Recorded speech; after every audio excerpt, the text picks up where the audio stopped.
are going to need some confidence for bringing a new partner to Thanksgiving dinner for the first time. Yes, a big milestone. But first, I'm going to remind you guys again to hit that subscribe button. Help us out. We really want to get the word out. So hit that subscribe button before we hop into these tips.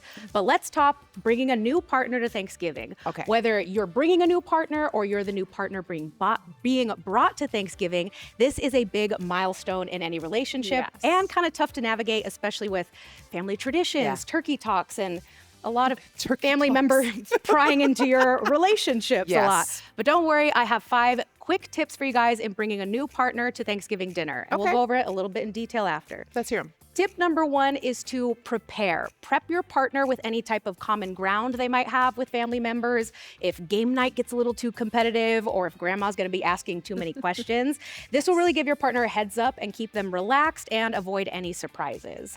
Tip number 2 is have them bring a gift or a dish. Of course, the rule is don't show up empty-handed, but this is just a thoughtful gesture that'll probably earn you some brownie points with the family.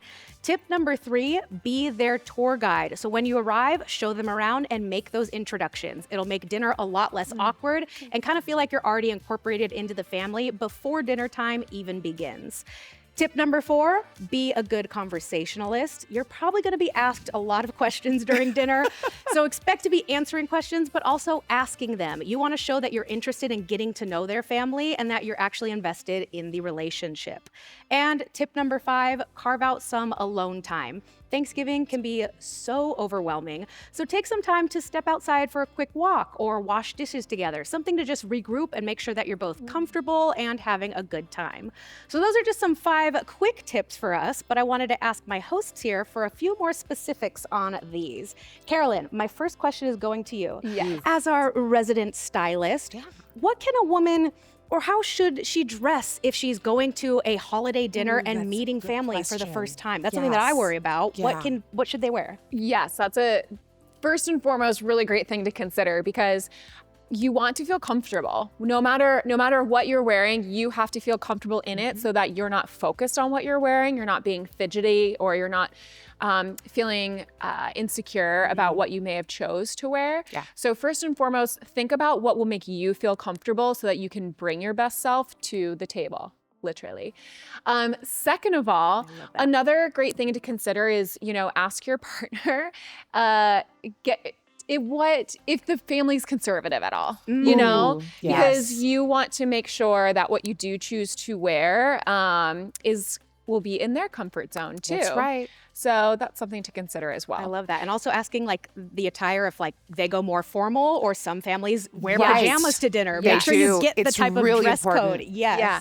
And then the last tip I will make, and this is good for any time you're going out to eat at all or sharing a meal with someone, have awareness of what you're wearing. So for example, a full fluttery sleeve may not be the best choice when you're reaching across the table to— For the gravy? So exactly. It's such a minor thing, but it will really save you, any embarrassment or having to have mashed potatoes all over your dress. So that is just a couple couple smart. tips. Yeah, so take into consideration all those things in your attire. But I love that you say, first and foremost, be comfortable. Be comfortable.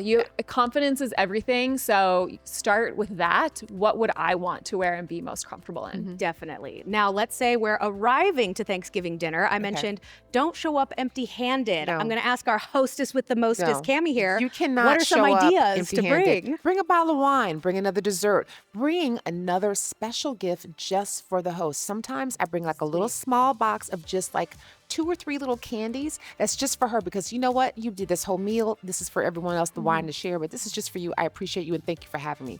Another good gift that people forget, napkins. They could just be those nice napkins you buy at Target or whatever the store you're going to go to, the nice little paper napkins, but we never have enough of those and people forget.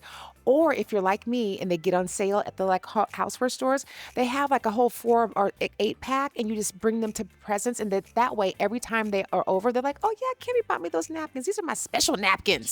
That's Cute. right. And those are like fun little gifts. And they make it seem so personable, like you really thought about them. So wine and napkins. I got cloth napkins as a gift before, and they became, part of my everyday use. And so I always think of my friend Julie every time I use my cloth napkins. That. And it kind of inspires them to invite you over again for another meal because they'll be like, hey, what's she gonna bring? I love that. So you have no gonna excuse. finish my table setting.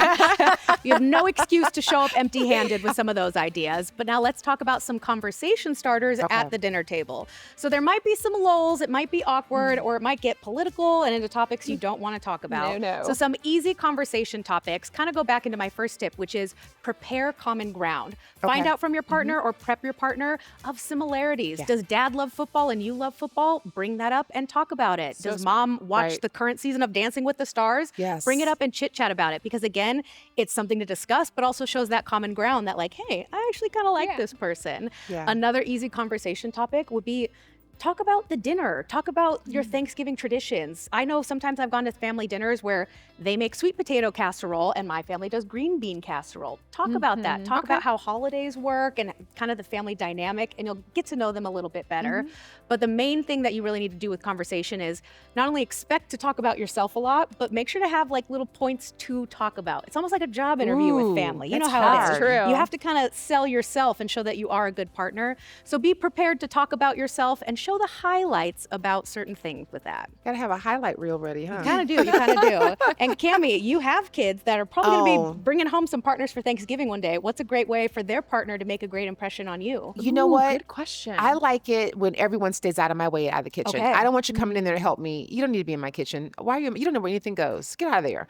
You know what you need to do? Sit and have a good time and play a game and have fun. I like it when everyone's having fun and that's when their hair get kind of let down and they have a good time. Kind of a good icebreaker too. Yeah. So I like that. So just stay out of my way. Have fun with the rest of the family. That'd be fun. And then they can come back in the kitchen and clean the dishes. Oh yeah, they can do that. Cleaning, offering when to they're help ready in clean the up kitchen. is definitely a great tip. Taking out the trash or saying, hey, do you recycle? Or those kinds of little questions like, oh, yes, I do, baby. That's great. Put that right over there. We love that. But, don't get out of my way, though. Yeah.